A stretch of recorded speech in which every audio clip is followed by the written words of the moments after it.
கனவா நிஜமான பாத்துக்கிட்டேன். ஏன்னா நீங்கெல்லாம் கேட்டுக்கிட்டே இருந்தீங்க ரொம்ப நாளா, அவர் வருவாரா, அவர் எப்ப கூப்பிடுவீங்க அப்படின்னு சொல்லி பர்சனலாவும் மெசேஜ் எல்லாம் பண்ணிட்டு இருந்தீங்க இல்லையா? அதனால ஒரு பாட்டு ஒண்ணு வரும் இல்லையா, கிரீடம் படத்துல நினைக்கிறேன், அஜித் சார் பாட்டு, கனவெல்லாம் பலிக்குது, கனவெல்லாம் பலிக்குது அப்படின்னு சொல்ற மாதிரி, நீங்கள் ஆவலுடன் எதிர்பார்த்து காத்து கொண்டிருந்த தமிழக வெற்றி கழகத்தினுடைய மாநில செய்தி தொடர்பாளர் திரு அனந்தஜித் அவர்களுடன் இன்னைக்கு நம்ம பேச போறோம். வணக்கம் ஐயா. வணக்கம். எப்படி இருக்கீங்க? நல்லா இருக்கேன். நீங்க 2 பேரும் எப்படி இருக்கீங்க? சூப்பரா இருக்கும். உங்களுக்காக தான் காத்திருந்தோம் ரொம்ப நாளா. நேயர்களும் உங்களுடைய குடும்பங்களும் காத்திருந்துச்சு உங்களுடைய இன்டர்வியூக்காக தான். ஆரம்பிக்கலாங்களா? முதல்ல உங்கள்கிட்ட வேற ஏதாவது எடுக்கணும் தான் நினைச்சோம். ஆனா இன்னைக்கு நிலவரத்துக்கு இவரு தான் ட்ரெண்டிங்ல இருக்காருன்றதுனால அண்ணன் செந்தில் பாலாஜி பங்கருக்குள்ளார வந்துட்டாரு. இன்னைக்கு மக்களோட எல்லாம் பேசி பிரஸோட எல்லாம் பேசியிருக்காரு.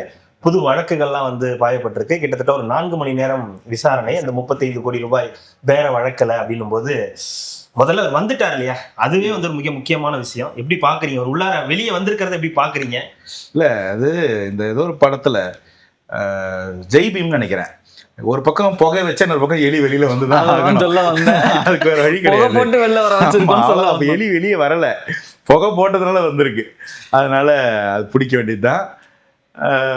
உப்பு தின்னா தண்ணி குடிச்சுதான் ஆகணுங்க யாரா இருந்தாலும். அது என்னன்னா, இவங்க ரொம்ப வருஷமா சேர்ந்து உப்பு மட்டுமே சாப்பிட்டு இருந்திருக்காங்க.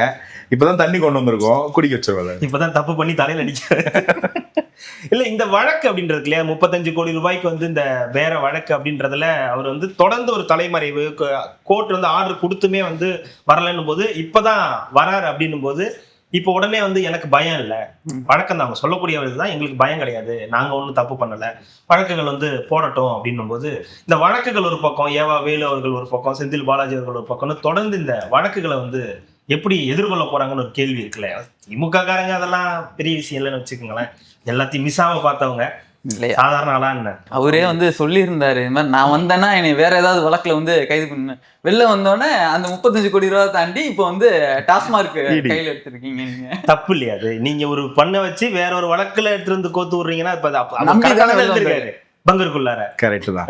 முதல்ல இதுல 2 விஷயம் நான் பதில் ஒரு கிளாரிட்டி கொடுத்துட்றேன். முதல்ல இந்த திமுக காரங்களுக்கு இதெல்லாம் பிரச்சனையே இல்லை, அந்த அந்த நரேஷனே போய் திமுக காரன் ஆளுங்கட்சியா இருக்கிறது எதிர்கட்சியா டெரிஃபிக்கா இருப்பான், ரொம்ப டேஞ்சரஸ், இதெல்லாம் அப்பட்டமான ஒரு பொய். நல்ல பயமுறுத்தின்னு வச்சுங்களேன். ஒருத்தன் அந்த ரவுடி மாதிரி சுத்துவாங்க சில படத்துல, ஜெயிலர்ல கூட ஒருத்தன் வருவோம் பாருங்க, சவுண்ட் விட்டுட்டு ஊர் சண்டையில வாங்கி கொடுப்பான். அந்த மாதிரி ஆளுங்க நல்ல ஓரங்கட்டு அடிக்க வச்சா சத்தம் ஹெவியா இருக்கும். இந்த பூனைங்க கூட நாய்கிட்ட மாட்டுச்சுன்னா நல்ல ஓரத்துல போய் அப்படின்னு கத்தும். அதுக்கு பூனை தைரியமா இருக்குன்னு அர்த்தம் கிடையாது, உச்சகட்ட பயத்துல இருக்குன்னு அர்த்தம். அது ஒரு பக்கம். அதனால நீங்க இந்த ஹைப் எல்லாம் கொடுக்காதீங்க, அதுக்கெல்லாம் பயப்படுறாங்க. நீங்க ஆட்சியில இருக்கும் போதே ஏர்ல விட்டு அடிச்ச பசங்க, அதனால அதுக்கெல்லாம் ஒண்ணும் இல்லை. ரெண்டாவது, நீங்க இவங்களை அண்டர் எஸ்டிமேட் பண்றீங்க. இந்த இடத்துல நான் ஒத்துக்குவேன். என்ன அண்டர் எஸ்டிமேட்னா, அவங்களுக்கு 2 விதமான ஜெயில் இருக்கு. ஒண்ணு புழல் வரைக்கும் இருக்கு, இன்னொன்னு திஹார் வரைக்கும் இருக்கு. இப்போ முதல்ல இல்லங்க, புதுசா இப்ப நான் அலர்ட் கொடுக்குறேன். இது அலர்ட், இது மட்டும் இல்லப்பா, இதை தாண்டி இருக்கு அப்படின்னும் போது அது நமக்கு கூட சுதாரிச்சுக்கிட்டாங்க. ஆமா, சும்மா வரடா திமுக காரன் அந்த மாதிரி போய் டெல்லியில காம்ப்ரமைஸ் பண்ணிட்டாங்க. இதெல்லாம் சும்மா உடனே இல்ல புரியல. டீலிமிட், எனக்கு 2 விஷயத்துக்கு பதில் சொல்லுங்க. டீலிமிட்டேஷனுக்கு அந்த கலந்தாய்வுல என்ன சொன்னாங்க? பார்த்து பண்ணிக்கலாம், அது என்ன நாங்க ஒரு மாதிரி இருக்கு. எதுக்குன்னா, அது அன்னைக்கு நாங்க சரியா படிக்கல, நகல அன்னைக்கு எரிச்சிட்டோம். ஆமா, படிக்கல, இப்ப புதுசா படிக்கலாம்னு சொல்லி படிச்சுட்டு சொல்றோம் இருக்காங்க. ஓகே, இப்போ எனக்கு டீலிமிட்டேஷன்ல இன்னொரு வார்த்தை சொன்னாங்க. இதுல ஒரு அடிஷன் ஒன்று சொல்றேன். எங்களுக்கு டீலிமிட்டேஷன்ல பிரச்சனை இல்ல, எப்படி பண்றீங்கன்றதுதான் பிரச்சனை அப்படின்னாங்க. இப்போ அப்ப நம்ம ஃபர்ஸ்ட் அண்ட் ஃபார்மோஸ்ட் இதுல ஒரு விஷயம் சொல்றேன். அது 6 மணிக்கு முன்னாடி பாட்ட ஓடாது. இப்ப என் கேள்வி என்னன்னா, இப்ப நீங்க என்ன புரிஞ்சுக்கிட்டீங்க? அவன் அன்னைக்கே இதுலயே திரும்ப 2 விஷயம். முதல் விஷயம், டீலிமிட்டேஷன் பண்ணணும்னா அடிப்படையில் என்ன வேணும்? ஒரு சென்சஸ் வேணும். எடுத்துட்டாங்களா? சென்சஸ் எடுக்கல. அதுக்கு முன்னாடியே இல்லாத பிரச்சனையை தைய தக்கன்னு குச்சி கிளப்பினது யாரு? கிளப்பும் போது அவங்க என்ன சொன்னாங்க? நாங்க ப்ரோரேட்டா பேசிஸ்ல மாத்த மாட்டோம்னு அவங்க கமிட்மெண்ட் கொடுத்தாங்க. அது உண்மையோ பொய்யோ, அன்னைக்கு நீங்க அதை காதலையே வாங்கல, கை தங்க முடிச்சிங்க. சரி, இன்னைக்கு என்ன கிளாரிட்டி கிடைச்சிருச்சுன்ற 2ஆம் கேள்வி. அப்போ 2த்தையும் இல்லாம இங்க தாவேக்கா ஆட்சிக்கு வந்துருச்சு. பாயிண்ட் 1, தாவேக்கா தான் இங்க ஆட்சியில் இதுக்கப்புறம் இருக்க போகுது. அதான் முக்கியமான பாயிண்ட் 2. இப்போ இதுக்கப்புறம் தமிழ்நாட்டுல பப்பு வேகாது. அதோட விட்டாங்களா?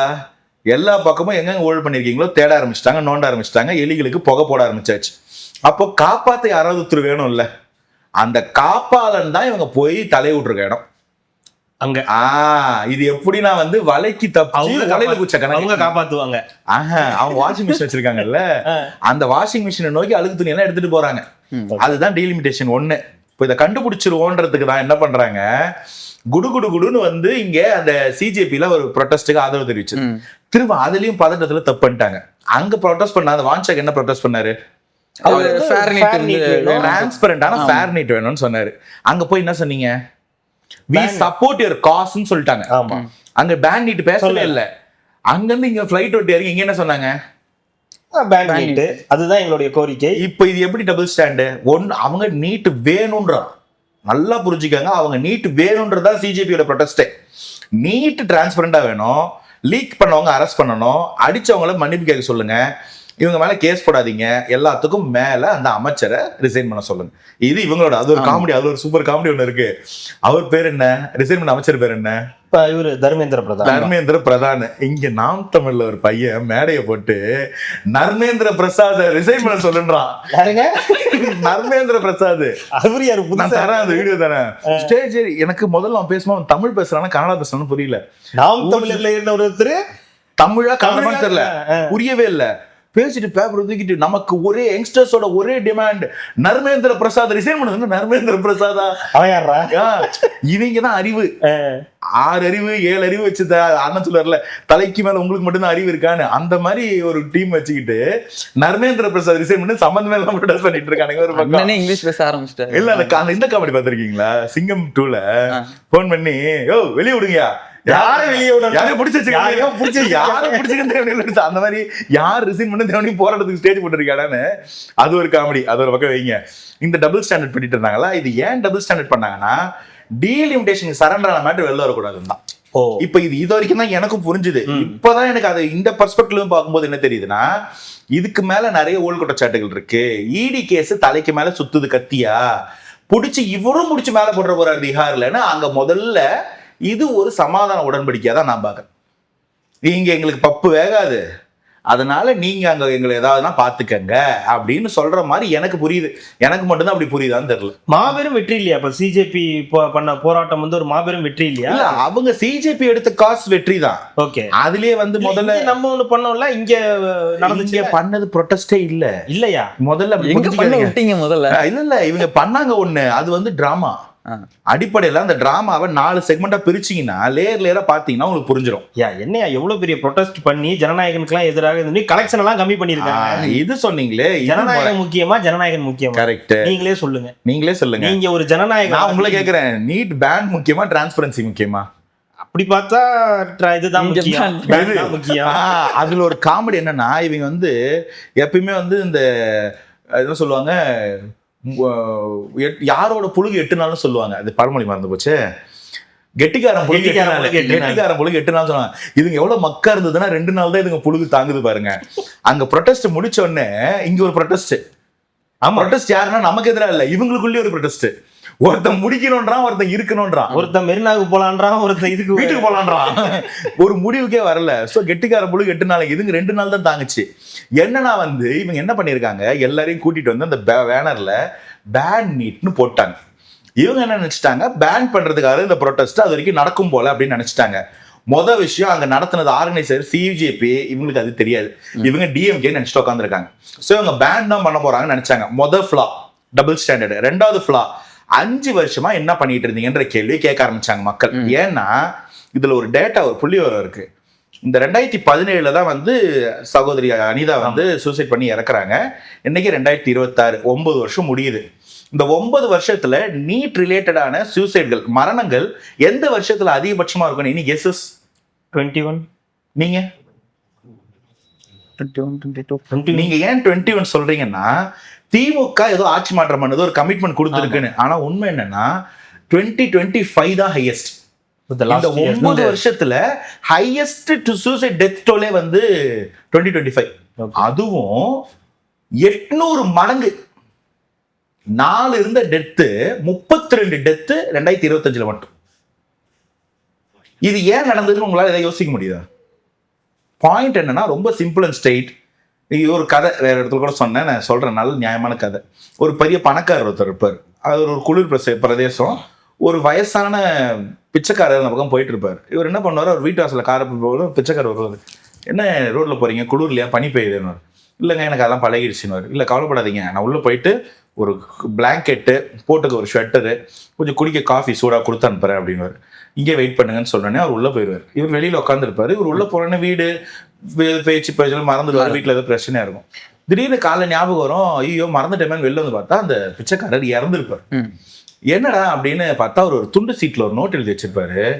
இத்தனை நாள் இந்த குளிர் என்ன ஒன்றும் பண்ணலை, ஆனால் நீ ஒரு ஃபேக் ப்ராமிஸ் கொடுத்த பாரு, நான் இத்த கொடுக்குறேன் அத்தை கொடுக்குறேன், உன் நிலைமை சரியாடு, நீ ஒரு பொய் ப்ரொபகண்டா பண்ணல, இதை நம்பின இந்த வாட்டி அந்த குளிர் என்ன பாதிச்சிருச்சு அப்படின்னு, அந்த இது மாதிரி உன்னால முடியாத ஒரு விஷயத்த பொய் சொல்லாத அப்படின்னு அந்த வயதான பிச்சைக்காரர் எழுதி வச்சு செத்துருப்பார்.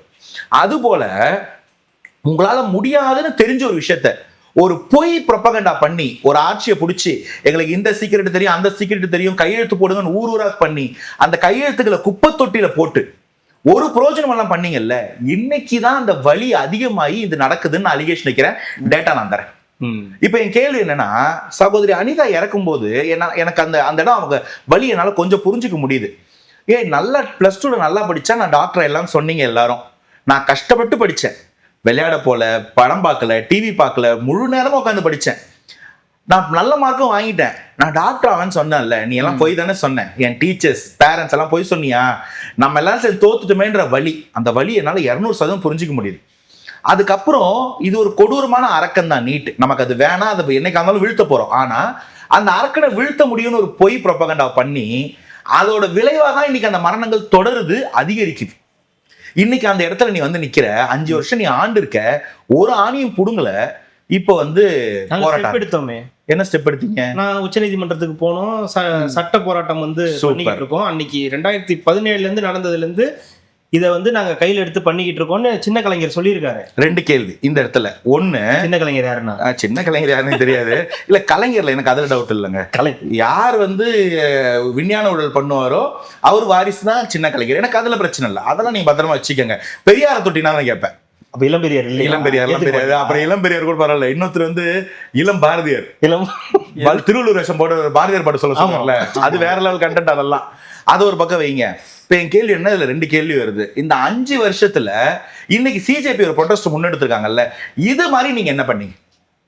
திமுகவோ திமுகவின் ஊதுகுழல்களோ இந்த 5 வருஷத்துல என்ன ப்ரொடெஸ்ட் பண்ணீங்க? கேள்வி 1. கேள்வி 2, இன்னைக்கு தாவேக அரசாங்கத்தோட நிலைப்பாடு எங்க மாறி இருக்கு? நீ இருந்த நிலைப்பாடு, நீ வந்து ஒரு ரெசல்யூஷன் பாஸ் பண்ற, ஹைகோர்ட்ல ப்ரொடெஸ்ட் பண்ற, இந்த இடத்துல ஒரு அழுத்தம் கொடுக்குற, பப்ளிக்ல இந்த விஷயத்த வந்து ஒரு கவன ஈர்ப்பா வச்சிருக்க, இதை நாங்க எந்த இடத்துல தளர்த்திட்டோம்? இல்லைங்க நீட் வேணுங்கன்னு தாவேகா ஸ்டாண்ட் எடுத்துதா? இல்ல. என்னைக்கா இருந்தாலும் ஒன்றியத்துல வந்து தமிழகத்தோட சே இருக்கணும், அதை நோக்கி ஒரு அரசியல் தூர பார்வையோட ஒரு விஷனோட டிராவல் பண்றது தாவேகா. எந்த இடத்துல நாங்க வழி இருக்கோம்? உன்னால ஏதாவது சொல்ல முடியும்? நீங்க அதுக்கு வந்து இப்ப பேசவே இல்லையே. இங்க ஒரு ப்ரொடெஸ்ட் நடக்குதுன்னு சொல்லி இங்க பாலியல் இல்லத்துல நடக்கிற இடத்துல வந்து நீங்க பேசவே இல்லையா? சிஎம் மிஸ்ஸிங்னு சொல்லி பதாகைகள்லாம் வைக்கிறாங்கல்ல, அதுதான் பிளானே. பிளான் என்னன்னா, முதல் விஷயம் டீலிமிட்டேஷனுக்கு சைன் பண்ணதையோ ஒத்து போனதையோ மறைக்கணும், பாயிண்ட் 1. 2வது டபுள் ஸ்டாண்டர்டை பூசி முழுகணும். 3வது ஜனநாயகன் படத்தை எப்படியாவது வந்து டிஃபேம் பண்ணணும். இவங்களுக்கு பிரச்சனை அதுதான். அதனால தான் பூனை வெளியில வந்துட்டு கணக்கா அந்த கதை சொல்லும் போதே இவங்க மாட்டிக்கிறாங்க. அந்த பேண்ட் ப்ரொடெஸ்ட்ல உட்காந்துருந்தவங்க டிஷர்ட் போட்டு வந்தது முதல் பாயிண்ட், மாட்டிக்கிறது. 2வது சம்பந்தம் இல்லாம ஜனநாயகம் போட்டு வருவீங்க. இல்ல அது ஒரு தனி காமெடி, அதுல நடந்தது நிறைய விஷயம் சொன்னாங்க, அதை நான் தனியா சொல்றவங்களுக்கு சொன்னவங்க பேர் ரிவீல் கூட பண்ண முடியாது அந்த அளவுக்கு. ஏன்னா சொன்னது திமுக சொல்லியிருந்தாரு, அந்த ஆர்கனைஸ் பண்ணாருங்களா அவரும் வந்து சொல்லியிருந்தாரு, அது வந்து திமுக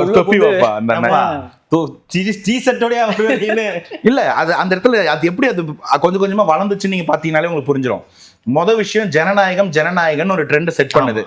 ஏன்னா ஒரு பெரிய கூட்டம் அங்க போயிருச்சா, ஒரு சின்ன கூட்டம் இவங்க உட்கார்ந்து இருக்கிறாங்களா, முதல் கேள்வி. 2வது அந்த இடத்துல உட்காந்துட்டு இருந்தவங்கள இந்த 5 வருஷம் என்ன போராட்டம் பண்ணாங்கன்னு கேள்வி. அதுல ஒருத்தரையும் தனித்தனியா எடுத்து கேட்போமே. ரஞ்சித் அண்ணன் ஆம்ஸ்டாங் அண்ணன் கொலை வழக்குக்கு பேசினாரு. இன்னைக்கு அதை வந்து சுப்ரீம் கோர்ட்ல போய் சிபிஐக்கு பிரச்சனை இல்லைன்னு சொல்லி கிளீன் சிட் கொடுத்தது யாரு? தாவேகா அரசாங்கம். அவர் என்ன கேட்டாரு? இந்த விசாரணை தான் கேட்டாரு. ஆனா அதை மறைச்சதும் தட்டி போக வச்சது யாரு? அன்னைக்கு நீங்க எங்க போயிருந்தீங்க? அது உடனே வந்து ஒடுக்கப்பட்டவங்களுக்கு உரிமை பேச வந்துருவார். ஒடுக்கப்பட்ட உரிமைகள் நான் சொல்றேன், எத்தனை இடத்துல ரிசர்வ்டு கான்ஸ்டிடுவன்சிஸ்ல மட்டும் நிக்கணும் நீங்க கட்டளை வச்சிருந்தவங்கள ஜாதி பார்க்காம பொது தொகுதி நிப்பாட்டி எம்எல்ஏ ஆக்கியிருக்கு. அவங்களால என்ன பிரயோஜனம்? என்ன பிரயோஜனம்னா, முதல்ல இந்த சேஞ்சுன்றது சிஸ்டமைஸ்ட், இது ஒரு எவல்யூஷன். இது என்னன்னே புரிஞ்சிக்காம முதல்ல என்னுடைய அடிப்படை புரிதல் நம்பிக்கை, நான் பர்சனலா எப்படி ஃபீல் பண்றேன்னா, ஜாதியை ஒழிக்கிறதுக்கு சிறந்த வழி என்னவா இருக்க முடியும்? நீங்க சொல்லுங்க. ஜாதி பிரச்சனை ஒழிக்கிறதுக்கு சிறந்த வழி என்ன? அதை பார்க்காம இருப்பதுதான் சிறந்த வழி. கரெக்ட். ஃபர்ஸ்ட் அண்ட் ஃபார்மோஸ்ட் அந்த ஜாதின்ற விஷயமே கடத்தாம இருந்தோம்னா ஜாதி பிரச்சனை எப்படி கடலும்? ஆனா அதை கடத்தி கடத்தி கடத்தி இது ஒரு 65 வருஷம் 70 வருஷம் ஊழல் சதி. இது அப்பெல்லாம் பாத்தீங்கன்னா 1967 தேர்தலே வச்சுக்கோங்க, திமுக கூட்டணி கட்சி பேர்லாம் சொல்லுங்களேன். திமுக ஒரு தேசிய கட்சி இருக்கும், ஒன்னோ ரெண்டோ எக்கானமி பேசக்கூடிய கம்யூனிஸ்ட் கட்சிகள் இருக்கும், பிராந்தியத்துவம் பேசக்கூடிய திராவிட கட்சிகள் இருக்கும், தமிழ் தேசியம் பேசக்கூடிய தமிழ் கட்சிகள் இருக்கும். இந்த இடத்துல ஏதாவது ஜாதி கட்சி இருந்ததா? இல்ல. அதுக்கு அடுத்த 50 வருஷம் கட் பண்ணி ஓபன் பண்ணா எந்த ரெண்டு கூட்டணியிலுமே, திமுக அதிமுக கூட்டணியில ஒவ்வொரு பெல்ட்டுக்கும் ஒரு ஜாதி கட்சி, கொங்கு வேளாளர் கட்சி. நீங்க எந்த பெல்ட் எடுத்துக்கங்க, நான் ஒருத்தர் சொல்லல. நீங்க வந்து வட மாவட்டம் எடுத்தாலும் சரி, கொங்கு மண்டலம் எடுத்தாலும் சரி, தேனி திண்டுக்கல் பெல்ட் எடுத்தாலும் சரி, டெல்டா போனாலும் சரி, எல்லா பக்கமும் ஒரு ஜாதி வந்து நிறைய பேர் இருப்பாங்க. அந்த ஜாதிக்கு சம்பந்தப்பட்ட ஒரு கட்சி, அந்த கட்சியை மட்டும் ஒன்னா இருக்காது, 2 3 இருக்கும். அப்படித்தானே இருக்கணும். அப்படி இருக்க கூடாது இல்ல. நீங்க உரிமை கேட்கறதா இருந்தா, இப்ப எனக்கு உரிமை கேட்கறதா இருந்தா நான் கேட்கலாம், நான் ஒண்ணு கேட்பேன், நீங்க ஒண்ணு கேட்பீங்க, நீங்க ஒண்ணு கேட்பீங்க, 3 பேரும் ஒரே ஆளுக்கு உரிமை கேட்பீங்க. ஆனா நான் கேட்கறத செஞ்சா நீங்க கோச்சுப்பீங்க. ஆமா. எப்படிடா என் வயிறு நிறையும், எனக்கு சாப்பாடு வேணும், எனக்கு சாப்பாடு போட்டா எனக்காக போராடுறதும் கோச்சுப்பான். 3 பேரையும் காம்ப்ரமைஸ் பண்றதுக்கு பெஸ்ட் வழி என்னது? எனக்கு சாப்பாடு போடாம வச்சுக்கணும். எப்படி ட்ரிக்கு? அந்த சர்க்கார்ல அந்த விஜய் போய் கொடுப்பாரு இல்லையா லிஸ்ட், இதெல்லாம் தமிழ்நாட்டோட ஒட்டுமொத்த பிரச்சனை, இதை தீர்த்துட்டு இங்க அரசியல் பண்றதுக்கு வேலையே இல்லை. அத மாதிரி ஒண்ணு பண்ணி ஜாதி கட்சிகளை உருவாக்கி ஜாதி கட்சிகளை கூட்டணி கட்சிகளா மாத்தி, இவர் இந்த கூட்டணியில செஞ்சுட்டு அவர் கோச்சுப்பாரு, அவர் செஞ்சு இவர் கோச்சுப்பாருன்னு செய்யாம, இதுக்கு ஒரு ப்ரூஃப் சொல்லவா? 2021 உள்ளிட ஒதுக்கீடு கொடுத்துருந்தீங்களா? ஆமா. அந்த உள்ளிட ஒதுக்கீடு வந்தோன்னு என்னாச்சு? நல்ல நோய்டுன்னு சொல்லிடுச்சு கோர்ட். ஏன் சொல்லுச்சு? நம்ம கிட்ட கேஸ்ட் பேஸ்டு சர்வே டேட்டா இல்ல. டேட்டா எடுக்காம இருக்கிறது யாரு? அந்த அடுத்த 5 வருஷத்துல சர்வே எடுக்காம இருந்தது யாரு? மாபெரும் கட்சி தான். இப்போ என்ன கேள்வினா, இவருக்கு ஏன் இது எவ்வளவு ஒதுக்கீடு கொடுக்கலன்னா மத்தவங்க கோச்சுப்பான். நான் என்ன சொல்றேன், எல்லாருக்குமே கொடுத்துரு. பெரியார் என்ன சொன்னாரு? ரொம்ப சிம்பிள், தலையை என்ன பிரிச்சு கொடு. Simple and straight. நம்ம எல்லா கட்சிக்கும் வரதான் கொள்கை தலைவர், சில பாரிங் ஃபியூ லுனாட்டிக்ஸ். என் கேள்வி என்னன்னா, இப்போ இவர் வந்து பிரிச்சு ஒரு ஐடியா கொடுத்துட்டாரு, அதை பண்றதுல என்ன பிரச்சனை? ஏன் பண்ணல? இவங்களுக்கு கொடுக்கல, இப்ப மீதி 2 பேரும் இதை வச்சு ஹாப்பி பண்ணுவியா? அவங்களுக்கு உள்ளதை பிரிச்சு கொடுத்து ஹாப்பி பண்ணுவியா? இது ஈஸி. ஆனா என்ன பண்ணிருக்க? இந்த மாதிரி எல்லாரோட உரிமையும் பாதிக்கப்பட்டிருக்கு. நீங்க ஒடுக்கப்பட்டவங்க சொல்ற இடத்துலயே 3 ஸ்டேட்டா 4 ஸ்டேட்டா பிரிச்சுக்கிறீங்க. அதுலயே கீழே இருக்க மேல இருக்கணும் பேச மாட்டான். இப்ப நீ இதுக்கு சரி பண்ணிட்டியா? அந்த இடத்துல கீழே இருக்க ஒருத்தனோட ரிசர்வேஷன் மேல இருக்க ஒருத்தர் எடுத்துக்கிறான், பேசிட்டியா? எதையுமே பேசல. இன்னைக்கு இதுக்கு என்ன வழி? முதல் வழி, மக்கள் ஜாதி மதம் பார்க்காம காசுக்கு ஈல்டாவும் ஓட்டு போடணும், அவ்வளவுதான் பிறப்போக்கும் எல்லா உயிருக்கும். அது நடந்ததா இல்லையா? நடந்துச்சு. ஒரு கேபினெட்ல பிக்கஸ்ட் தலித் ரெப்ரசன்டேஷன் எந்த கட்சி கொடுத்திருக்கு? தாவேகா. கூட்டணி கட்சிகளுக்கு யார் இடம் கொடுத்திருக்கா? தாவேகா. எல்லா சமூகத்தையும் நீங்க, இந்த ஃபேசிசம்ன்றது ரொம்ப சிம்பிள். ஒரு மைனாரிட்டியை வில்லனா ப்ரொஜெக்ட் பண்ணி மெஜாரிட்டியை பயமுறுத்தி ஓட்டு வாங்கி ஜெயிக்கிற ட்ரிக்கு பேரு ஃபேசிசம். சிம்பிள். நீங்க வந்து ஜூஸை வந்து கெட்டவங்கன்னு சொல்லி ஜெர்மன்ஸ் கிட்ட ஓட்டு வாங்கினீங்கன்னா அதுக்கு பேர் நாசிசம். இஸ்லாமியர்களை கெட்டவங்கன்னு ப்ரொஜெக்ட் பண்ணி இந்துஸ் ஓட்டு வாங்கினீங்கன்னா அதுக்கு ஒரு பேர் இருக்கு. சொல்ல முடியாது, சொல்லக்கூடாது. அதே மாதிரி இந்த இடத்துல இவங்க ஒரு தனிப்பட்ட ஒரு ஜாதி மட்டும் கெட்டவங்கன்னு சொல்லி மற்றவங்கிட்ட ஓட்டு வாங்கினா இதுவும் அதே தான் ஃபேசிசம். இதைத்தான் சொன்னோம். அது மட்டும் ஃபாசிசம்னா நீ மட்டும் பாயாசமா, நீயும் வெறுப்பரசியல் தான் பண்ற, நீயும் ஃபேசிஸ்ட்னு சொன்னோம். அதுபடி தான் நிக்கிறோம். இன்னைக்கும் எல்லாருக்கும் சமமா பிரிச்சு கொடுக்குறோம். எல்லாருக்கும்ன்றது எல்லாருக்கும், ஒருத்தனை ஒதுக்குறது இல்லை. இன்னைக்கு அந்த ஒருத்த மேல எவ்வளவு வன்மத்தை கக்குறீங்க, அதுலயும் வெளிப்படுறீங்க. திரும்ப 8ஆம் நாள் உங்களுடைய கெட்டிக்காரத்தனம் அம்பலப்பட்டு போகுது. இப்போ இந்த ஜாதி அரசியலை உடைக்கிறோம், எல்லாரையும் ஒன்னா சேர்க்கிறோம், எல்லாருக்கும் பவர் கொடுக்குறோம். இப்போ இவங்க எல்லாரையும் எஜுகேட் பண்றோம், எல்லாரும் அந்த வேலை செய்ய போறோம். ஒரு பக்கம் ஜாதி ஒழிச்சுக்கிட்டு இருக்கோம், ஒரு பக்கம் ஜாதியை பார்க்காம ஓட்டு போட வைக்கிறோம், இன்னொரு பக்கம் இருக்கிறவங்களுக்கு எல்லாருக்கும் பிரிச்சு ரெப்ரசன்டேஷன் கொடுக்குறோம். இது ஒரு ஸ்டெப் ஃபார்வர்டா இல்லையா? எனக்கு இதுக்கு பதில் சொல்லு. அது ஃபர்ஸ்ட் ஸ்டெப் ஃபார்வர்டு தான். அதுல ஒன்னு 2 ஸ்டெப் இருக்குதுல. எல்லாருக்கும் ரெப்ரசன்டேஷன் கொடுத்துருக்கோம், அதை பார்க்காம எந்த ஒரு எம்எல்ஏவையும் யாரும் இன்னைக்கு இவர் அந்த ஜாதிக்கு ரெப்ரசன்டேஷன், நான் இந்த ஜாதிக்கு ரெப்ரசன்டேஷன் சொல்ல மாட்டான். ஒரே ஒருத்தர் சொல்லுங்க தாவேகா கேபினெட்ல. இல்ல அதுல கூடுதலா ராஜ்மோகன் தலித்ன்றதே எங்களுக்கு அப்பதான் தெரியும். அப்புறம் தான் தெரியும். எவ்வளவு வன்மம் பாருங்க, எவ்வளவு வன்மம் பாருங்க. இது வன்மமா இல்லையா? இப்ப நான் கேட்கிறேன், அந்த மனுஷனை என்ன என்ன பாயிண்ட்டுக்கு அவர் அங்க வந்து உட்காந்துருக்காரு? அவர் இன்னைக்கு கல்வித்துறை அமைச்சர், தமிழ் வளர்ச்சித்துறை அமைச்சர். இந்த பொறுப்பு வந்து அவருக்கு எது கொடுக்கப்பட்டது? தலித்துனா அந்த மாதிரி ஒருத்தர் சொல்லுங்க. ஆனா அந்த மனுஷன் மேல எவ்வளவு வன்மம் இருந்தா எடுத்துட்டு வந்து அதை சொல்லி நீங்க அந்த இழிவுபடுத்தி அவரு பேசாத அம்பேத்கரிசமா? இங்க பேசுறதை விட செயல் முக்கியம். செயல்பாட்டாளர். அதுல ஒண்ணு கேட்டாரு அவர் என்ன பண்ணிருக்காரு தலித் மக்களுக்காக, அவர் என்ன முன்னெடுப்பு எடுத்திருக்காரு இதுவரை யூடியூப் சேனல்ல கூட பேசுனது இல்ல அப்படின்னு சொல்லி. இல்ல அவர் பேசுனதுல அவர் பார்த்தது இல்ல, அவ்வளவுதான். அவர் என்ன பேசினார்? ஆம்ஸ்ட்ராங் கொலையப்ப மட்டும் ஒரு 4-5 வீடியோ போட்டிருக்காரு, நிறைய பேசியிருக்காரு அவர் சொல்றாரு. அவர் அப்படி சொல்றாரு. என் கேள்வி என்னன்னா, ரஞ்சித் அண்ணன் மேல எனக்கு ஒரு மரியாதை உண்டு, வெற்றிமாறன் சார் மேல மரியாதை உண்டு. என் கேள்வி என்னன்னா, நீங்க என்னன்னா நீங்க தான் சாம்பியன் ஆஃப் சமூக நீதி பேச ட்ரை பண்றியா? அதுவே அப்போ அது வந்து பண்ணையார் தானமாச்சே. இப்போ சாம்பியன் ஆஃப் சமூக நீதி பேசுறதா இருந்தா எல்லாரையும் அரவணைக்கிறவன் தான் சாம்பியன். நீ எல்லாம் கிடையாது, நான் மட்டும் தான் சொல்லிக்கிறவன் பண்ணையார். அதுலயே காம்படிஷன் 2 பேருக்கும். இப்ப பிரச்சனை என்னன்னா, நிறைய கெட்ட வார்த்தை பேசுறவன் வந்து அது ரெப்ரசன்டேட்டிவா, இல்லாட்டி வந்து சிம்பத்தி பேசுற சாம்பியனா ஆயிடுச்சு. அந்த இடத்த குளோரிஃபை பண்றது தானே அவங்க சாதனை. இப்போ இந்த டாபிக் எடுத்தா திரும்ப இடத்துக்கு போகும். அதிகமா படிச்சு இந்த திராவிடியன் ஐடியாலஜியை கொண்டு வந்து வச்சவர் யாருன்னு பாத்தீங்கன்னா, ஒரு சமூக நீதி போராளி, ஒரு ஒடுக்கப்பட்ட சமூகத்தை சேர்ந்தவர், பேர் அயோத்திதாச பண்டிதர். அயோத்திதாச பண்டிதர் கொண்டு வந்த டேர்ம் தான் திராவிடியனிசமே. திராவிடியனிசம் அவர் என்ன சொல்றாருன்னா, ஆதிக்கத்துக்கு எதிரானது. நம்ம என்ன பண்ணிட்டானுங்க, அதை விட்டு திருடி எடுத்துன்னு வந்து ஆரியனிசத்துக்கு எதிரானு சொல்லிட்டாங்க. ஆதிக்க ஆரியன் வேற, இங்க இருக்கிற ஜாதி ஆதிக்கு வேற. இதுல நாங்க தாண்டா படிச்சவங்க, அந்த ஒரு பைசா தமிழன்லாம் அவர் அந்த கிளைம் பண்ணுவாரு. the glory of people, Tamil மக்கள் ஒடுக்கப்பட்ட நீங்க சொல்றவன் ஒரிஜினலா நான் தாண்டா இன்டெலெக்ட்னு கிளைம் பண்றாரு. அதை பின்னாடியே கைப்பிடிச்சு எடுத்துட்டு வந்து அந்த ஜோதியை கொண்டு போறாங்க எம்சி ராஜா போன்றவர்கள். ஆனா கடைசியில் என்ன பண்ணீங்க, நீங்க வந்து கார்பரேட் கம்பெனியா நீங்க மாறின பிறகு அவங்களை அழுத்தி ஒடுக்கி ஓட் பேங்கா மாத்திரம் தான் உங்களுடைய அரசு. ஐயா அயோத்திதாச பண்டிதர் பேசின ஒடுக்கப்பட்ட திராவிட நீங்க என்னைக்கா பேசிருக்கீங்களா? என்னைக்காவது திராவிட சிந்தனை இதுன்னு சொல்லியிருக்கீங்களா? திரும்ப இடத்துல பிரிவினை அரசியல் மட்டும் தான் பண்றீங்க. ஸோ இப்படி சுத்தி பிரிச்சு அரசியல் பண்ணி ஓட் பேங்க் பாலிடிக்ஸ் மட்டும் பண்ணிட்டு இன்னைக்கு ஒரு பக்கம் அவங்களை பிரிச்சு பார்க்காத ஒரு தலைவன், பிரிச்சு பார்க்காத ஒரு மக்கள் எல்லாம் ஒண்ணு சேர்றாங்க. ஒரு பெரிய ராஜ ரெப்ரசன்டேஷன் கிடைக்குதுன்றதே ஒரு அச்சீவ்மெண்ட். இல்ல அந்த இடத்துல இந்த டீம் இருக்கு இல்லையா, ரஞ்சித் அவர்கள், வெற்றிமாறன் அவர்கள், அமீர் அவர்கள் எல்லாரும் சேரும்போது 5 வருஷம் காமன் கொஸ்டின், 5 வருஷத்துக்கு முன்னாடி என்ன பண்ணிட்டு இருந்தீங்க? ஏன் இந்த மாதிரி ஒரு போராட்டத்தை நீங்க முன்னெடுக்கல? ஒரு டெல்லியில ஒரு சிஜேபின்னு ஒரு கட்சி ஆரம்பிச்ச ஒரு போராட்டத்துக்கு பிறகுதான் உங்களுக்கு இதெல்லாம் வந்து தோண ஆரம்பிக்குதான்ற ஒரு கேள்வி வருதுல்ல. இந்த கேள்விக்கு அந்த இடத்துல ஒரு பதில் என்னன்னா, இதுல நீட்டை பத்தின பேசுறது ஒரு பக்கம்னாலும் அம்பேத்கர் சிலையை கூட திறக்க முடியல. நீங்க உங்களுடைய கொள்கை தலைவர் தானே, திறந்திருக்கலாமே, இந்நேரம் நீங்க அதை பண்ணிருக்கலாமே, நீங்களே நேரா போலாமே அப்படின்ற ஒரு கேள்வியை முன்வைக்கிறேன். 6 வருஷமா திறக்க முடியலன்னு அவரே சொல்றாரு. ஆமா, 6 வருஷத்துல ஒரு 5 வருஷம் 10 மாசம், ஒரு 2 மாசம் டபுள் ஸ்டாண்டர்ட பாருங்க. 6 வருஷம் அவர் சொல்ற அந்த டேட்டால 5 வருஷம் 10 மாசம், அந்த 10 மாசத்தை ஆண்டது அதிமுக, 5 வருஷத்தை ஆண்டது திமுக, 2 வருஷம். இன்னைக்கு இந்த பிரச்சனையை எடுத்து ரெப்ரசன்டேஷன் கொடுக்கறதுன்றது ஒரு வகை. அந்த பிரச்சனை எடுத்து மொத்தத்துக்கு காரணம் நீ தான் சொல்றது எப்படி இருக்குன்னா, இங்க இருக்கிற மொத்த ரோடு, தமிழ்நாட்டில் இருக்கிற மொத்த பிரிட்ஜு எல்லாமே தாவேக்கா தான் கட்டுச்சு. நான் படிச்சதுக்கும் நீங்க படிச்சதுக்கும் காரணம் தாவேக்கா தான் சொன்னா ஒத்துப்பீங்களா?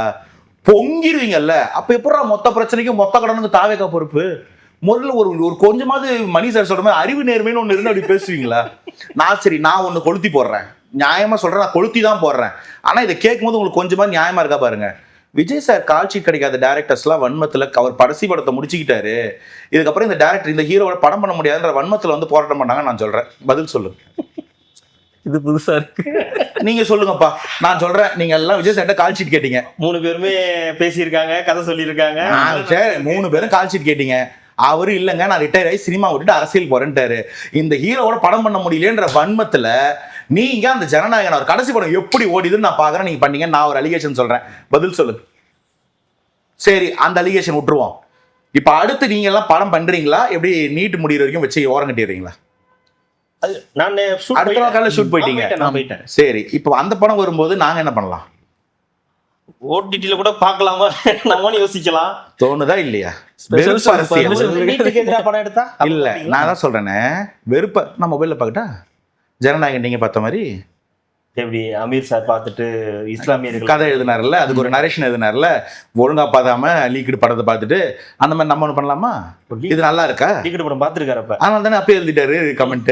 ஏதோ கேள்வி கேளுங்க. வெறுப்பு அரசியல் என்ன பண்ணுது பாருங்க. ஆரோக்கியமான அரசியல் முன் வைக்கும், வெறுப்பு அரசியல் பதிலுக்கு வெறுப்பு அரசியல் கொடுக்கும். இப்ப நான் இது பேசினா இது நீங்க என்ன சொல்றீங்க? ஏய் எவ்வளோ வெறுப்படா உனக்கு, எவ்வளோ வன்மண்டா உனக்குன்னுவீங்கல்ல. அப்ப நீ பண்ணது என்னது? நாங்க உங்களை எவ்வளவு மதிக்கிறோம், எவ்வளவு பெருமைப்படுறோம், நீ என்ன பண்ற? அப்ப இது தப்பு இல்லையா? இப்ப என் கேள்விக்கு பதில் சொல்லுங்க. இது சொல்லும் போது எனக்கே ஒரு டவுட் வருது, இருக்குமோ இருக்குமோ அவ்வளவுதான், இருக்குமோ அப்படின்னு மட்டும் தாவேக்காவை மட்டும் அவங்க வந்து குத்தம் சொல்லல, திமுக தான் சொன்னாங்க. இவங்க எல்லாருமே இந்த அரசு வந்து நம்மளுக்கு எதுவுமே பண்ணாது, நம்மளே முன்னெடுத்தா மட்டும். அது ஏங்க திமுக ஆட்சியில இருக்கும்போது சொல்லல? கேள்வி அதுதானேங்க.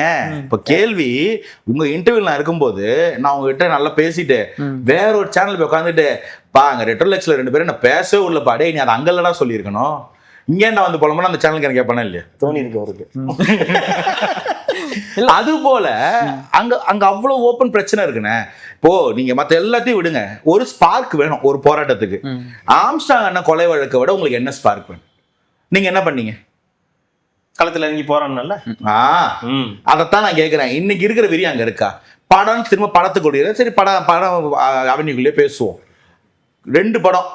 ஒண்ணு வந்து ஆட்சிக்கு வந்த பிறகு மாமன்னன் வருது, அமைச்சரான பிறகு கழக தலைவன் வருது. அமைச்சர்கள்லாம் சேர்ந்து ரிவ்யூ எழுதுறீங்க.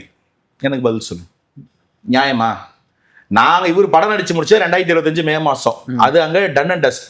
அதுக்கப்புறம் அந்த படம் வருது வரல, அதை விட்டுட்டு அரசியல் பண்ணாரு. இந்த படத்தை வச்சு அழுத்திட முடியும், ஈல்டு பண்ண முடியும்னு நினைச்சவங்களுக்கெல்லாம் போடா வெண்ண அப்படின்னு சொல்லிட்டு வந்தார். கரெக்டா? அதுக்கு ஏத்த மாதிரி ஒரு நல்ல டீம், டைரக்டரோ ப்ரொடியூசரோ பெரிய விஷயமா போறீங்க, அதை பாருங்க சார்ன்னு சொல்ற அளவுக்கு ஒரு பிராட் மைண்டட் டீம்.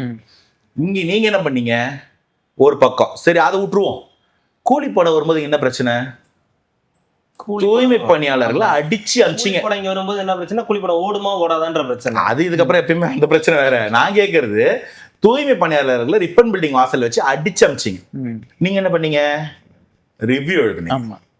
இட்லி கடை அப்ப என்ன பிரச்சனை? அண்ணன் போய் படம் பார்த்தாரு. அதுக்கு 3 நாள் முன்னாடி தான் கரூர் துயர சம்பவம். கரூர் துயர சம்பவம் முடிஞ்சு 3ஆவது நாள் இந்த பிரச்சனை. இந்த 3 நாளைக்குள்ள மேடையை போட்டுட்டு உங்க அதிபர் என்ன சொல்றாரு? எல்லாம் சாக வேண்டியவன் தான். ஆமா, 10 குழந்தை உட்பட. ஆமா, எனக்கு பிடிக்காதவங்கலாம் விஜய் கூட்டத்துக்கு தள்ளி சாவடிக்க போறேன். இதெல்லாம் பேசின பெருமகனார் தான் இன்னைக்கு அந்த 32 குடும்பத்துக்கும் வேலை வாய்ப்பு கொடுப்பதுக்கு நடுவில் நிக்கிறார். இதுவாகவே பேசலாம்னு நினைக்கிறேன். அவர் ஒரு மாபெரும் தலைவர்னு கோர்ட்டே சொல்லியிருக்கு. தமிழ்நாட்டுடைய மாபெரும் தலைவர் சீமான் அவர்கள். எனக்கு அதுல எல்லாம் டவுட் இல்லைங்க. ஒவ்வொருத்தருக்கும் ஒரு வேலை இருக்கும். பொலிட்டிக்கல் நிஷே அப்படின்னு சொல்லுவாங்க. ஒரு தலைவருக்கு வந்து ஒடுக்கப்பட்ட மக்களின் உரிமைகள் பேசுறது அவருடைய வாழ்நாள் பொலிட்டிக்கல் நிஷேவா இருக்கும். ஒருத்தர் டெவலப்மெண்ட் பேசுவாரு, ஒருத்தர் எதிர்கட்சி அரசியல் பேசுவாரு, ஒருத்தர் திறன் நிதி பேசுவாரு. அப்போ ஒரு அது அவர்கள்னா அதை பேசுறதுக்கு ஆள் இல்லாம இருக்கும். ஆமா, இவருக்கு ஒரு ரோல் இருக்கு. நான் அது மாதிரி இருக்கிறியே, யாருக்கு அதுல டவுட்டே இல்லையே. நாட்டுல மழை இல்லை, வெயில் இல்லை, ஏழைங்கெல்லாம் கஷ்டப்படுறாங்க. கும்பகோணம் மட்டும் எப்படிங்க பென்ஸ் கார் வருது? திறன் நிதி வாங்குறோம், வாழ்றோம். அந்த மாதிரி ஒரு நல்ல ஒரு தொழில் மாடல் தானே அது. இதை சொன்னதுக்கான கேஸ் போட்டீங்க. அது ஒரு தொழில் முனைவர் மாடல் தானேங்க அது. இப்பதான் அண்ணன் வந்து வீரியமா செயல்பட்டு இருக்காரு. எதிர்கட்சி திமுகவா நாதாக்காவான்னு தெரியாத அளவுக்கு இன்னைக்கு வந்து பழுவேட்டரையருக்கு ஹீரோயினா ஐஸ்வர்யா ராய் போட்டது வன்மத்துல கக்குறது தான் உங்களுடைய ஆரோக்கியமான அரசியலா? எனக்கு பதில் சொல்லுங்களேன். என் ரத்தம் சரத்குமார். அப்ப நான் என்ன காக்கரோச்சா? வெள்ளை கலர் ரத்தமா? எனக்கு எல்லாம் அதே ரெட் கலர் ரத்தம் தானே. ஒரு பிளட் குரூப் என்ன செக் பண்ணிட்டீங்களா? எப்படி அந்த ரத்தம் அந்த அதுக்கு மட்டும் எனக்கு விளக்கம் சொல்லிடுங்க, நம்ம அடுத்த கேள்வி போலாம். அது என்ன ஒரே ரத்தம்? ஒரு தாய் பிள்ளைகள் இல்ல, அது வேற. அது வேற. புரியுதா உங்களுக்கு? இது இப்ப பேசுங்க. இப்ப வாங்கப்பா தமிழ் தேசியவாதிகள் வாங்கப்பா கேட்போம். எப்படின்னு அவரு வேற, நயினாரு வேற, மாமா சரத்குமார் ஏன் ரத்தம்? ரத்தம் என்ன ரத்தம்? அந்த ரத்தம் ஆட்டு ரத்தம். ஒரு பொரியல் எவ்வளவு இது நல்லா இருக்குதா? இப்ப ஜாதி அரசியல் இல்லையா? அப்ப அங்க மேடையில் உட்காந்து இருக்கிற இன்னொரு தலைவர் இப்ப கை தூக்கின்னு உட்காந்து ரொம்ப நேரம் யாராவது பார்க்க மாட்டாங்களான்னு அவரு என்ன ரத்தம்? புரியுதா உங்களுக்கு? இது சுத்தி சுத்தி எங்க போகுது புரியுதுங்களா? நீங்க ஒரு நேரோ பாலிடிக்ஸ் பண்ணிட்டு இருக்கிறீங்க. ஒரு பொதுமக்களுக்கான ஒரு பிராட் மைண்டட் சிந்தனையே இல்லைன்றது பட்டவர்தனமா தெரியுது. ஒரு 60 வயசு தலைவர், ஒரு 72 வயசு தலைவர். நான் தலைவர்னே சொல்றேன் கோர்ட்டு சொன்னதுனால. ஆமா, வேற வழி இல்ல. ரெண்டு பேருக்கும் என்ன பிரச்சனை வரலாம்? ஒரு ஒரு கருத்து மோதலோ இல்ல ஒரு தனிப்பட்ட விதமா ஒரு டிஸ்கஷன் வருது, என்ன பேசலாம்? இப்ப நமக்கு அதே மாதிரி வருதுண்ணே. நான் ஒரு 60 வயசு ஆகும்போது எனக்கு ஒரு 72 வயசு இல்லை, நீங்க அப்ப நீங்க ஒரு 58 வயசு இருப்பீங்க. அப்ப நம்ம வந்து உட்காந்து பேசுறோம். நமக்கு அதிகபட்சம் என்னென்ன பிரச்சனை வரலாம்? ஒரு கருத்து மோதல் ஜெனரலா என்ன வரும்? ஏதோ ஒண்ணு அன்னைக்கு ஒரு கருத்து முதல்ல தாண்டி என்ன வரும்னா, பிபி எப்படி இருக்கு, சுகர் என்னவா இருக்கு, அது அவங்களுக்கு அது நடக்கிறதெல்லாம் ஓகேவா? ஐஸ்வர்யா ராய உன் படத்துல உனக்கு ஹீரோயினா போறது அவசியமான ஒரு பிரச்சனை ஒருத்தன் பேசுவான்னா, இது என்ன விதமான மக்களுக்கான அரசியல்? எனக்கு பதில் சொல்லு. நித்யானந்தாவை பார்த்து வைத்தறிச்சல் பட்டு ஒரு ஆடியோ ரிலீஸ் பண்ணீங்களே, அதுக்கும் இதுக்கு என்ன வித்தியாசம் சொல்லு. வாழ்றாங்க, ரெண்டும் ஒண்ணு தானே. அதானே வாழ்றாங்க. அவன் காசு பணம் வச்சிருக்கிறது கூட எனக்கு கஷ்டமா இல்ல, வெளிநாட்டு டேஷ் டேஷா வச்சிருக்கான். சொல்லுங்க. அப்போ ஒருத்தன் சிந்தனை பூரா இதுலயே தான் இருக்கு. அத சொல்ல, அப்போ கவனம் பூரா சொம்பு மேலேதான் இருக்கு. உன் கொழுத்து அப்படியே சும்மா சொம்பு மாதிரி இருக்கு. நீ பேசும்போது சொம்பு இருக்கு. அப்போ உன் எண்ணம் பூரா சொம்பு மேலதான் இருக்கு. கேள்வி கரெக்டா? எனக்கு இந்த 2 கேள்விக்கு பதில் சொல்லுங்க. நான் 3வது பிரச்சனைக்கு போலாம். 3வது பிரச்சனை தான், அந்த கட்சி மனித குலத்தின் எதிரி அப்படின்னு சொல்லிட்டு, இப்ப அதை கட்டும்போது கண்டிப்பா காதுல கொய்யின்னு இருக்கும். சொல்லிட்டு அந்த கட்சி மேடையில போய் உட்காந்துக்கிட்டு, இது காலத்தின் தேவை. மாமே, அதான் சென்னையில பேசினா அது மாமே, அது திருநெல்வேலியில பேசுறதால மாமா. அவ்வளவுதான் வித்தியாசம். என்னங்க லாஜிக் இது? எப்படிங்க மாறலாம்? அதுக்கு எவனா கேட்ட போறான்னு ஒரு விளக்க டேஷ் ஒண்ணு கொடுத்தாரு பாருங்க. இதுக்கப்புறம் எல்லாம் டேஷ் தான். ஆமா ஆமா. என்ன டேஷ்னா, கொள்கைன்றது மாறிக்கிட்டே இருக்குமா? ஆமா. யோ, நீ உன்ன மைண்ட்ல சொல்லிருக்க, கொள்கை மாறக்கூடாதுயா. கொள்கைன்றது கோல் போஸ்ட் மாதிரி. ஒரே அதாவது அது கூட அது கூட சரின்னு விட்டுட்டா கூட அது சொன்னாரு. ஒரே ஒன்னாவதுலயே இப்படி இருக்க முடியும். படிச்சுக்கிட்டே அடுத்தடுத்து போய்கிட்டே இருக்கலாம். அங்கேயே உட்காந்து இப்படி கொள்கை மாற ஒரு புரிதல் வந்து இல்ல. எனக்கு இது 1வது 2வது பிரச்சனை மாதிரி தெரியல. இந்த MLMல முதல்ல 2 பேரை சேர்க்கணும். அவன் 2 பேர் சேர்ப்பான். அதுக்குள்ள 4 பேர் சேர்ப்பான். அது 2 லெவலா போயிட்டே இருக்கும். 10வது லெவல்ல நீ தாண்டா அம்பானி அப்படின்னு. அந்த மாதிரி இது என்னமோ ஒரு இன்கம் மாடல். முதல்ல நம்ம அதை பேசும்போது பென்ஸ் தான் வாங்க முடியுது. இல்ல, இதுல இன்னொரு பிரச்சனைனா, அன்னைக்குதான் இந்த ப்ரொடெஸ்ட் இவங்களுது அங்க முடிச்சிட்டு அப்படியே இங்க வந்தாச்சு. அங்க ஒரு குத்து, இங்க ஒரு குத்து, நான் ஒரு குத்து தர வாங்கிக்கடான்னு ஒரு குத்து. இதுவா பாருங்களேன். இதெல்லாம் எனக்கு இதுல உச்சகட்ட கேள்வி என்னன்னா, திரும்ப 2 கேள்வி. ஒண்ணு, இவங்க நம்மள தற்கொலைன்றானுங்க. நர்மேந்திர பிரசாத் ரிசைன் பண்ணவன் நம்மள தற்கொலைன்றான். இது முத கேள்வி. 2வது, இத நம்புறான் பாருங்க ஒரு 30 பேர். யாருங்க அவன்? யாரா நீ? எப்படி? எனக்கு முடியவே இல்லைங்க. என்னால புரிஞ்சுக்க முடியும். அதுதான் எப்படி அவனை கிண்டல் பண்ண மாட்டாங்களா உங்க வீட்டுல? எல்லாம் வீட்டுல வர மாதிரி இருப்பான். ஒரு மாதிரி ஸ்டீரியோடைப்டா இருக்கான் பாருங்க. சவுக்கு சங்கர் ஒரு இன்டர்வியூ சொல்லியிருப்பாரு, ஃபர்ஸ்ட் இயர்ல வரும்போது அப்படிதான் இருப்பான், ஃபைனல் இயர் பாஸ் அவுட் ஆயிருவான்னு. இப்ப அந்த காலேஜ்ல அட்மிஷன் எல்லாம் விழுறது இல்ல. ஆனா அங்க ஒரு கும்பல் 2வதுல ஃபெயில் ஆயிட்டு இருக்கு. செகண்ட் இயர்லயே ஃபெயில் அங்க உட்காந்துருக்காங்க போல. தெரிஞ்சுதான் ஃபெயில் ஆகுறாங்க. அவங்க இன்னமும் தம்பிகள் எல்லாமே அவர் பேச்சை கேட்டு ஃபயர் விட்டுட்டு தான் இருக்காங்க. தமிழ் தேசியம் அப்படிலாம் கிடையாது. அப்படிலாம் நீங்க அப்படி சொல்லாதீங்க. அங்க ஒரு டைரக்டர் இருந்தாரு, களஞ்சியம். இல்ல நீங்க சொல்றது ஏப்ரல் 23ஆம் தேதி ஸ்டாட்ஸ். நான் சொல்றேன், எழுதி வச்சுக்கோங்க. இன்னைக்கு அது டேட்டா கிடையாது. கண்டிப்பா பெரும் நம்பர் விழுந்துருச்சு. அது எலெக்ஷன்ல என்ன நம்பர்னு பாப்போம். எக்ஸாம்பிளுக்கு 2 பேர் சொல்றேன். மாநில ஒருங்கிணைப்பாளராக இருந்த ஒருத்தர் விலகிட்டாரு. தாவைக்காக்கு வரலாமான்னு அவர் எங்கேயாவது யோசிச்சுட்டு இருப்பாரு. கான்பிடண்டா சொல்றேன், என்னைக்கு ஒரு நாள் வரும். டேட்டாலாம் தெரியாது, ஆனா சொல்றேன். களஞ்சியம்னு டைரக்டர் இருந்தாரு. ரொம்ப ஆக சிறந்து அந்த பிரஸ் மீட்ல வந்து முக்கியமா சிரிச்சு எடுத்து கொடுப்பாரு. அண்ணன் இந்த பாயிண்ட் சொன்னா நம்ம சிரிக்கணும் தட்டுவர்குள்ள இருக்கு. ஒண்ணு எல்லாம் சிரிப்பாங்க. அவர் தான் பஸ் சிரிப்பாரு. அவரு போயிட்டு இருந்த கட்சி. இப்ப என் கேள்வி என்னன்னா, நீங்க என்ன பண்றீங்க? அப்ப கூட்டணி தானா? இந்த கூட்டணிக்கு ஒரு முகாந்திரம் சொல்லவா? அதிமுக திமுக அலையன்ஸ் வைக்கலாம்னு பேசினாங்களா? ஞாபகம் இருக்கும் உங்களுக்கு? ஸ்டாலின் சாரும் சீமான் அண்ணனும் ஒரே மேடையில் உட்காந்து ஒன்னா பேசினாங்களா? சீமான் அண்ணன் போயிட்டு மாமா நயினார் நாகேந்திரனோட மேடையில பேசினாரா? சீமான் அண்ணனோட மாமா. சீமான் அண்ணனோட மாமா. சரிங்க, சொல்லிட்டீங்கன்னா அப்புறம் கோச்சிப்பாங்க. சரி, ஓகே. அடுத்தது ஸ்டாலின் சார் அமைச்சு ஆராசா போயிட்டு அங்க டீலிமிட்டேஷன் பேசிட்டாரு. இப்ப 4 பேரும் டீம் ஆயிட்டாங்கன்னு நான் சொல்றேன். நீங்க என்ன சொல்றீங்க?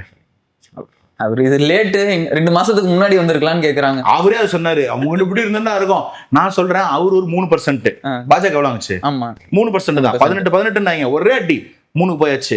இவரும் 8 இவரு 3 வந்தாச்சுன்னா 3.99 தான் வாங்கினாங்க. இப்ப இந்த 3 சேர்ந்து எப்படி நம்ம 35 அடிக்கும்? இந்த லாஜிக் எனக்கு சொல்லுங்களேன். பக்கத்து பக்கத்துல போட கூட 33 தானங்க வருது. எப்படி 35 அடிப்பீங்க? எடுத்துடலாம். இதுக்கப்புறம் தான் இருக்கு நிஜமான காமெடியே. ஏற்கனவே 3 இதுக்கு அடுத்தது வந்து இதை கிளைம் பண்றதுக்கு வந்து வீடியோ கேம் கதை சொன்னார் ஒருத்தர், ஆமா ஆமா ஜனநாயகன்ல வந்து டெப்டி கமிஷனர் ஆஃப் போலீஸ் ஒருத்தர், எல்லாரும் வந்து வெளியில வராங்க. ஆளுக்கு 6% 1% கொடுத்தா கூட இது சூப்பரா இருக்கு. அதுக்கப்புறம் என் கேள்வி அதுதான், டெபாசிட்டுக்காக இதுக்கப்புறம் வேஸ்ட் பண்ணாம இருக்கிறது தான் நல்ல ஒரு ஆக சிறந்த சொல்யூஷன். எனக்கு தினநிதி வாங்கி டெபாசிட் கட்டுற காசுக்கு இன்னொரு கார் வாங்கிட்டு போகலான்ற நான். நீங்க என்ன சொல்றீங்க? ஒரு காரு அதுவே நல்ல கார் தான், பென்ஸ் கார் வச்சு இது பழசாயிரும்ல, பென்ஸ் தான் வச்சிருக்காரு. அதான் பக்கத்துல நான் அதை வித்துட்டு அதுல இருந்து இஎம்ஐ எடுத்து தான் நான் இதை வந்து கட்டிக்கிட்டு இருக்கேன். அந்த காரை வித்துட்டு அந்த 4 கோடிக்கு லேண்ட் வாங்கினது எல்லாத்துக்கும் கிராஸ் கேட்டீங்கன்னா அப்புறம் என்னதான் பண்றீங்க? என்னை அழிக்கிறதுக்கு ஒரு 40 பேர் இருக்கும்போது நான் வாழணும்னு ஒரு 4 பேர் இருக்க மாட்டாங்களா? அதுதானே எங்க காமெடியா. என் கேள்வி அதுதான், அந்த 4 ஒரு 4 பேர் கஷ்டப்பட்டு உழைச்சு அதுல ஒருத்த சுகமா வாழ்றதுக்கு பேரு என்ன? சொகுசு வாழ்க்கைன்னு சொல்லலாம். இது என்ன ஸ்கேமுங்க? இது பாஞ்சி அப்படியே சொல்றீங்களா? பாஞ்சி ஸ்கீம்னு சொல்லுவாங்க. அது ஒரு அபரிமிதமான ஒரு ரிசல்ட் காமிச்சு, நீங்க வந்து மாசம் 1000 ரூபாய் போடுறீங்க, 12வது மாசம் உங்களுக்கு 12 லட்ச ரூபாய் தரணும் ஒருத்தர் சொல்லுவான். இந்த மாதிரி கேஸ் எல்லாம் நீங்க போலீஸ் ஸ்டேஷன் போய் கம்ப்ளைண்ட் பாஞ்சி ஸ்கீம்ல ரெஜிஸ்டர் பண்ணுங்க அப்படின்னு ஒரு ஏட்டையா. ஸோ வந்து ஒரு நம்பகத்தன்மைக்கு ஒவ்வாத ஒரு ரிட்டர்ன்ஸ். 1 லட்ச ரூபா போட்டீங்கன்னா மாசம் 1 லட்ச ரூபா கொடுப்போம் உங்க வாழ்நாள் ஃபுல்லா அப்படின்வாங்க. அந்த மாதிரி தான் இருக்குது. இல்லாத ஒரு விஷயத்த, நடக்காத ஒரு கற்பனைய, இல்லாத ஒரு விஷயத்த ஒரு LED ஸ்கிரீன் போட்டு சொன்னா நம்புற மாதிரி இருந்தா என்ன பண்ணுங்க?